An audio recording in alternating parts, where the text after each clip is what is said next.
Hey guys, we are here with our wonderful cement pad. If you want to see how we put that together or built it, there'll be a card up above.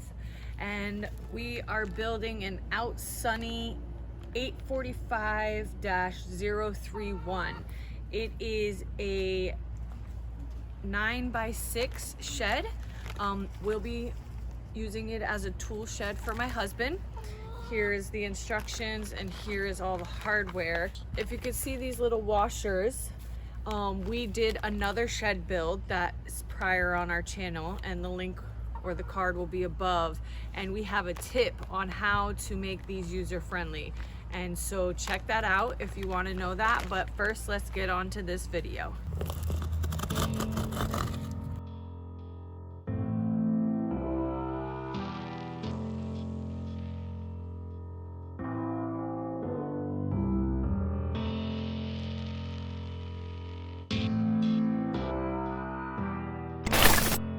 What follows is a brief construction montage.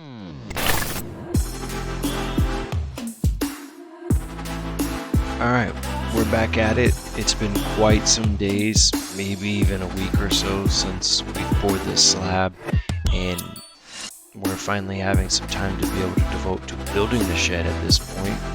And at this point, we're just laying down the foundation frame so that way we can figure out where exactly we want the shed to lay on the concrete in comparison to how much we would be able to use for other things.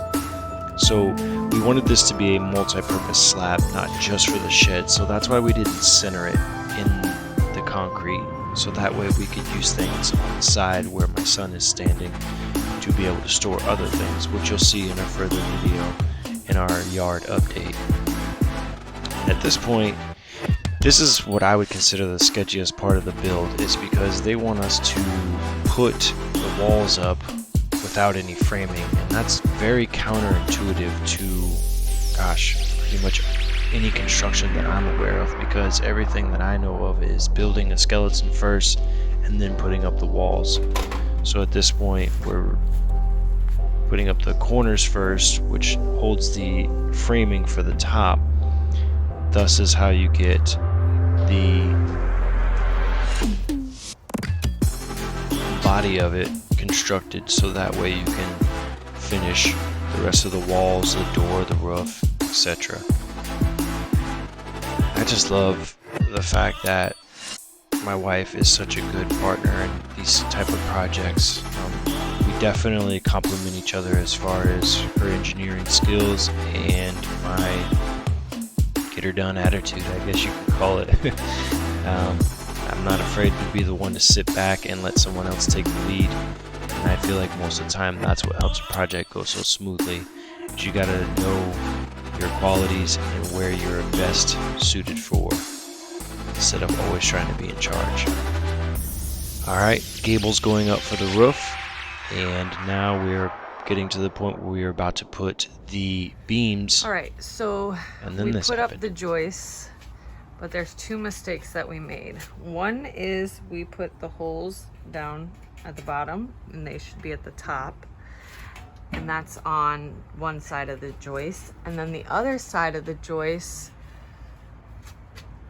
we put this part that leans towards the inside when it should be leaning towards the outside. So we're gonna go ahead and fix those, and we shall be back. Alright, now that we've fixed our mistake, let's do the roof.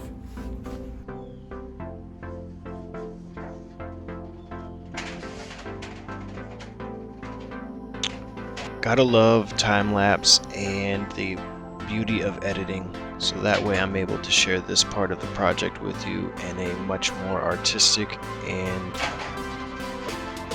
let's just face it just goes a lot faster this way. You know, I kind of wish all construction went like this. That would be amazing. At this point, we also in real life had to actually kind of hustle, because as you can see, raindrops are starting to come in, and we didn't want to be caught out in the rain. But oddly enough, that's exactly where we found ourselves, was in our brand new shed with our roof in the rain. So it's kind of a blessing that we got that part done in time so that way we could have some refuge in the rain.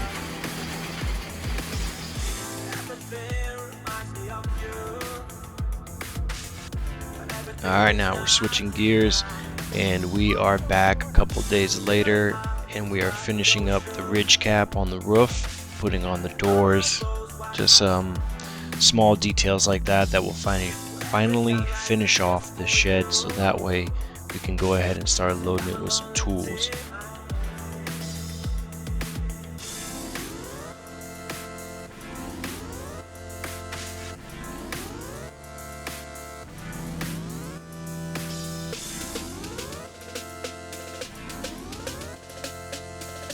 Alright, as you can see at this point, we are constructing the framing for the door, so that way it has some structural integrity, and then we will go ahead and install them on the rails so that way they can slide through the tracks. At this point, this is when I really wish I had a workbench to do this type of stuff on. Alright guys, and just like that, it's a wrap. Next step will be to basically fill this thing with tools.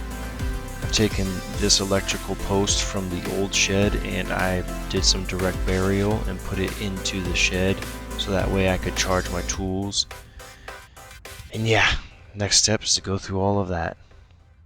Alright guys, well, thank you for tuning in to another episode of Canaan Ranch. Be sure to tune in next time where you get to see the update of all of the projects that we've had going on in our backyard. Thank you.